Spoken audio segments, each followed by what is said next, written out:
হরে কৃষ্ণ, রাধে রাধে। মৌমিতা পরিবারে আপনাদেরকে জানাই অনেক অনেক শুভেচ্ছা ও অভিনন্দন। আজকের আলোচ্য বিষয়টি হচ্ছে আত্মা কখনো জন্ম নেয় না, আত্মা কখনো মরে না, অনন্তকাল ধরে বিদ্যমান। শ্রোতা বন্ধুরা, আজকে এই বিষয়টি নিয়ে আলোচনা করা হবে, কিন্তু তার আগে আমার সকল শ্রোতা বন্ধুদের কাছে একটাই অনুরোধ, মৌমিতা পরিবার রাধা মাধব এই চ্যানেলটিকে আপনারা সাবস্ক্রাইব করে পাশে থাকা বেল আইকনটি ক্লিক করে রাখুন, যাতে আমার সমস্ত ভিডিও কিন্তু আপনি খুব সহজেই পেয়ে যাবেন। চলুন তাহলে শুরু করা যাক আজকের ভিডিওটি। একদিন এক শিষ্য গুরুদেবকে বললেন, গুরুদেব, আমার মনে একটা প্রশ্ন আছে। আমি ভাবি, যদি জন্মের আগে আমি ছিলাম না, তাহলে আমি কে? আমি কোথা থেকে এলাম আর কোথায় হারিয়ে যাব? আমি কি শুধু এই শরীর, চিন্তা, এই স্মৃতি? গুরুদেব বললেন, সুন্দর প্রশ্ন করেছ। এই প্রশ্নটা মানুষের আত্মবোধের প্রথম দরজা খুলে দেয়। ভাগবত গীতায় শ্রীকৃষ্ণ অর্জুনকে বলেছিলেন, যা আছে তার কখনো শেষ নেই, আর যা নেই তার কখনো অস্তিত্ব পায় না।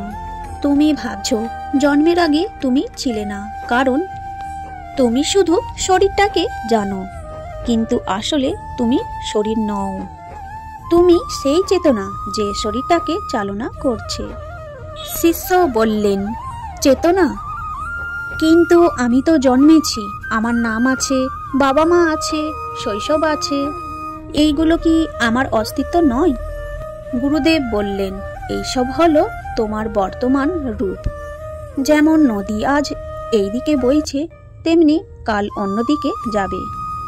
জল একই, কিন্তু তীর বদলায়। তুমি সেই জলের মতো চিরন্তন আত্মা। ভাগবত গীতায় 2য় অধ্যায়ে শ্রীকৃষ্ণ বলেছেন, আত্মা কখনো জন্ম নেয় না, কখনো মরে না। শরীর আসে আর যায়, কিন্তু তুমি যে আমি এই অনুভব করছো, সে অনন্তকাল ধরে বিদ্যমান। শিষ্য বললেন, তাহলে গুরুদেব, আমি কখনো জন্মাইনি, তাহলে এই জন্মের মানে কি? আমি কেনই বা এলাম এখানে? জীবন হলো এক শিক্ষালয়।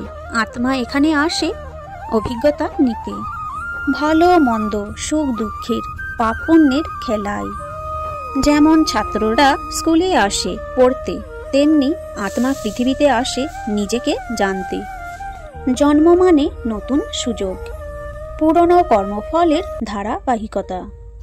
তুমি যেমন এখন ভাবছো, সেই ভাবনা তোমাকে নতুন পথ দেখাবে। শিষ্য বললেন, তাহলে আমার আগের জন্মও ছিল? গুরুদেব বললেন, অবশ্যই, আত্মা কখনো থামে না। গীতায় শ্রীকৃষ্ণ বলেছেন, যেমন এই জীবনে শরীর ছোট থেকে বড় হয়, তেমনি মৃত্যুর পরেও আত্মা নতুন শরীরে প্রবেশ করে। তুমি বহু জন্মের যাত্রী, এই জন্ম শুধু একটি তোমার অধ্যায়। জয় শ্রী কৃষ্ণ।